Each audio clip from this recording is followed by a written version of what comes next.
PG की एक छात्रा जिनका नाम रश्मि था, वो घर से करीब 60 से 65 किलोमीटर दूर रह करके अपना पढ़ाई पूरा कर रही थी, अपना कॉलेज पूरा कर रही थी।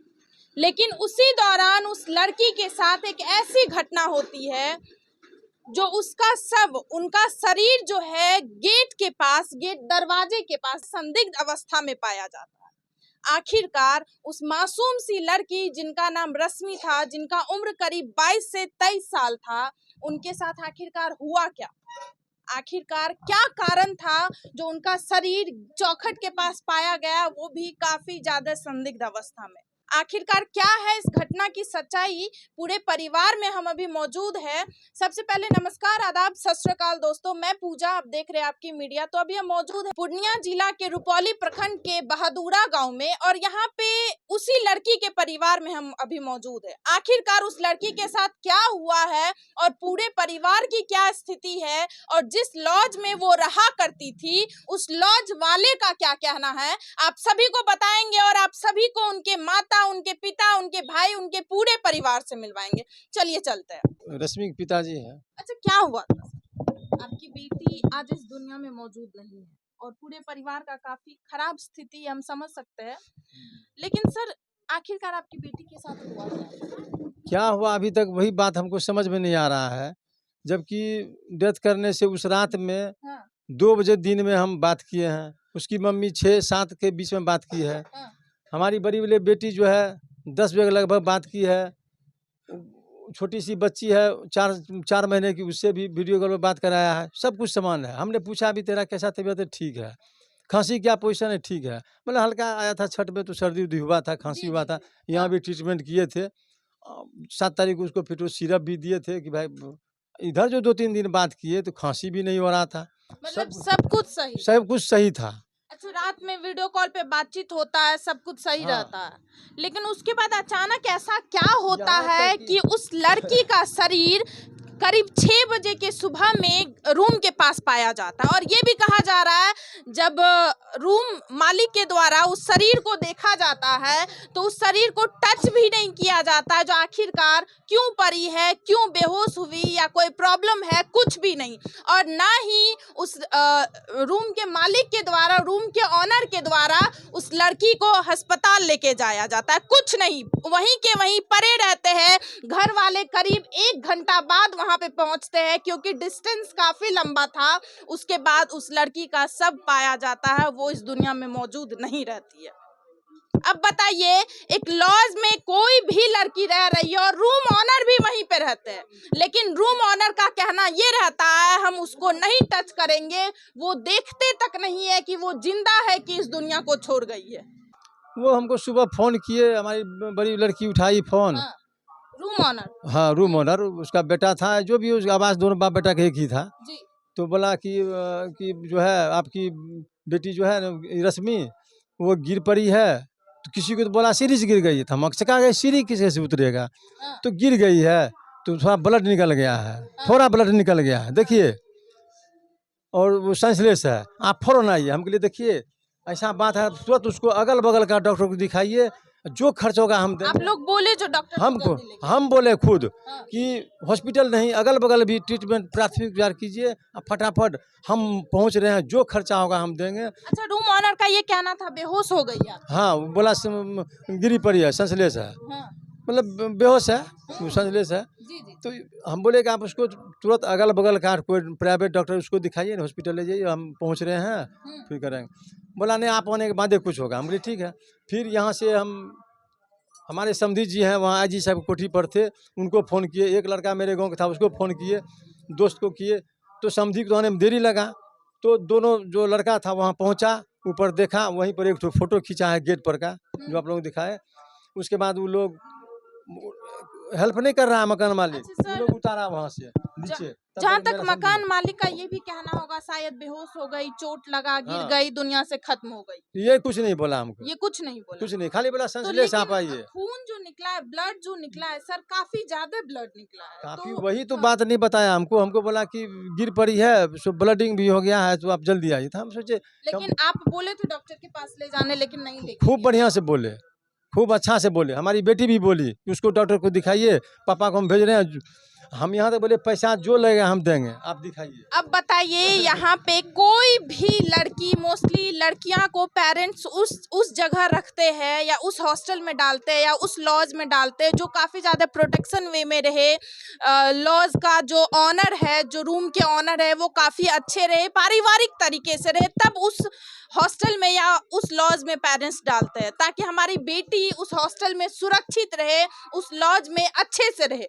लेकिन वहाँ पे इनकी बेटी बहुत ही संदिग्ध अवस्था में गेट के पास पड़ी हुई मिलती है और इनके घर में फोन आता है जो आपकी बेटी के नाक से ब्लड निकल रहा है, आपकी बेटी शायद बेहोश हो चुकी है।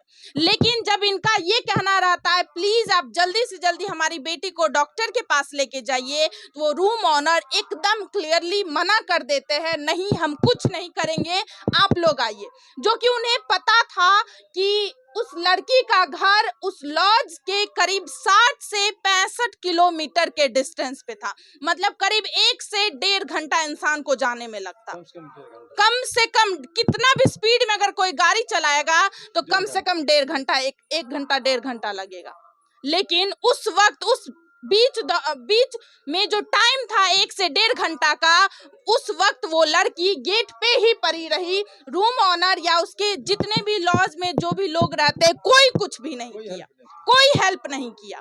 आप यहाँ पे इंसानियत का स्तर देख सकते हैं कितना ज्यादा नीचे गिरते जा रहा है। आखिरकार और भी क्या घटना है, उनकी माँ भी यहाँ पे मौजूद है। और सर आप लोगों को एक बात पूछना चाहते, कोई आशंका, कोई शक, ऐसा कुछ लग रहा है? कोई आशंका अभी क्या बोलेंगे, हम तो रात भर बातचीत हुआ है, 12 बजे रात तक हुआ है, 11 बजे के बाद एक तो फॉर्म फिलअप किया है, किसी को कुछ पैसा दे के दिल्ली में था वहाँ किया है, तो हम समझते हैं कि वो तो ठीक है, वो नींद भी आ रहा है तो वो अपना सो गई। अब क्या हुआ नहीं सर हुआ, आप कंप्लेन करना चाहे तो आप क्या मतलब बोलना चाहते हैं, अगर पुलिस को कुछ कंप्लेन नहीं, करेंगे? कोई कंप्लेन हम कुछ नहीं किए, हम अपना डिटेल बता दिए जैसे जैसे घटना हुआ। अब ये जांच का विषय है, हम वहाँ भी बोले हैं सब मीडिया वाले को, जांच के विषय, हम किसी पर आरोप क्या लगाएंगे अपने मन से। अब जांच का विषय है, पोस्टमार्टम हुआ, डॉक्टर है जो जांच जो है, जांच होने के बाद ही तो पता लगेगा ना। आप लोग अभी कुछ नहीं बोलना चाहते, आप लोग बस ये चाहते हैं लगा सकते हैं और ना किसी को हम कुछ ब्लेम डाल सकते हैं। जो अब जैसा कंडीशन में था उस हिसाब से आगे वो हॉस्पिटल गया है, हॉस्पिटल जाने के बाद अब रिपोर्ट क्या देता है उस हिसाब से हम पता लगेगा ना। हम कैसे किसी पे ब्लेम डाल सकते हैं? मतलब इस बीच के दौरान आप लोग कुछ नहीं कहना चाहते जब तक रिपोर्ट ना जब आए? तक रिपोर्ट नहीं आता तब तक मैं कुछ नहीं कह सकता। क्योंकि कोई चोट वोट का कुछ नहीं कोई ऐसा कुछ नहीं है जी। इस बात का है कि रूम ऑनर जो थे वो हम बच्चे को दिए हैं, ऊपर वाला फ्लोर में सिर्फ लड़की रहती थी, नीचे उसका फर्स्ट फ्लोर में भी सिर्फ लड़की थी जब हमने वहाँ शिफ्ट किया था बेटी को।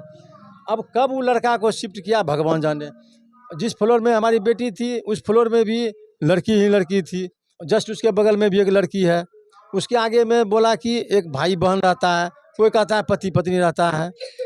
जस्ट उसका चौथा रूम जो है उसमें भले पति पत्नी था, वो लड़की पहले से थी, बहुत दिन से, 2 साल से, तो शादी किया तो उसका पति कभी आता है जाता है, तो उससे कोई इतना नहीं ध्यान दिए। लेकिन हुआ क्यों ऐसा, हम लोग किस पर आरोप लगाएंगे? ओनर को चाहिए कि हम देख रेख करें बच्चे का, या जो विद्यार्थी। आपने सुना आखिरकार क्या बात हुई है। यहाँ पे उनकी माँ मौजूद है, माँ से कुछ सवाल नहीं करेंगे क्योंकि माँ का स्थिति काफी ज्यादा खराब है, उनकी बेटी आज इस दुनिया में मौजूद नहीं है। लेकिन माँ से कब बातचीत हुआ है, थोड़ा सा हम उनसे सवाल पूछना चाहेंगे, एकदम 1-2 सवाल इनसे पूछना चाहते हैं।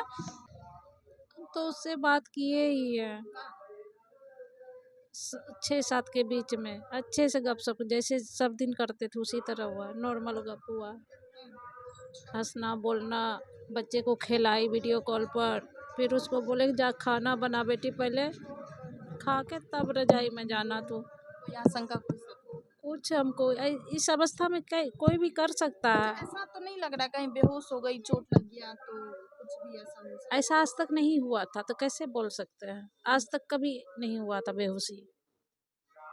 आप रूम ऑनर के बारे में क्या कहना चाहते हैं? रूम ऑनर को हम कुछ नहीं कहना चाहते हैं, हम क्या कहेंगे। वो डॉक्टर के पास आपकी बेटी को नहीं लेके गए, शायद डॉक्टर के पास लेके जाते तो हाँ बात की है वही कह सकते हैं, हम नहीं कुछ, हम तो जितना बात किए बस उतना पर ही है। ऑनर के बारे में जाते आते रहते थे पापा उसके साथ, पापा अपना जिम्मेदारी से दिए थे। इस केस में क्या है आपने सुना, जो कि क्लियरली यहाँ के पेरेंट्स या जो भी घर वाले हैं वो किसी के ऊपर इल्ज़ाम नहीं लगा रहे। इन लोगों का बस यही कहना है पहले रिपोर्ट आए उसके बाद ही हम लोग कुछ कर सकते हैं। पहले रिपोर्ट का हम लोग इंतजार कर रहे हैं, जब पोस्टमार्टम रिपोर्ट आएगा उसके बाद ही हम लोग बयान दे सकते हैं, उसके बाद ही हम लोग किसी के ऊपर इल्ज़ाम लगा सकते हैं। अभी इन लोगों का कुछ नहीं कहना है, ना ही रूम ऑनर को लेकर के कुछ कहना चाहते। रूम ऑनर से बस इन लोगों को एक ही कंप्लेन है कि वो डॉक्टर के पास क्यों नहीं हमारी बेटी को लेके गए। शायद अगर डॉक्टर के पास लेके जाते तो मे बी आज रश्मि इस दुनिया में मौजूद रहती, अपने परिवार के पास मौजूद रहती। आप सभी को क्या लगता है, प्लीज आप लोग रिप्लाई जरूर दीजिएगा। और देखते हैं रिपोर्ट आने के बाद, पोस्टमार्टम जब रिपोर्ट आता है उनमें क्या उस रिपोर्ट में क्या निकलता है, आप सभी को जरूर बताएंगे। मिलते हैं दूसरे वीडियो में। जय हिंद, जय भारत।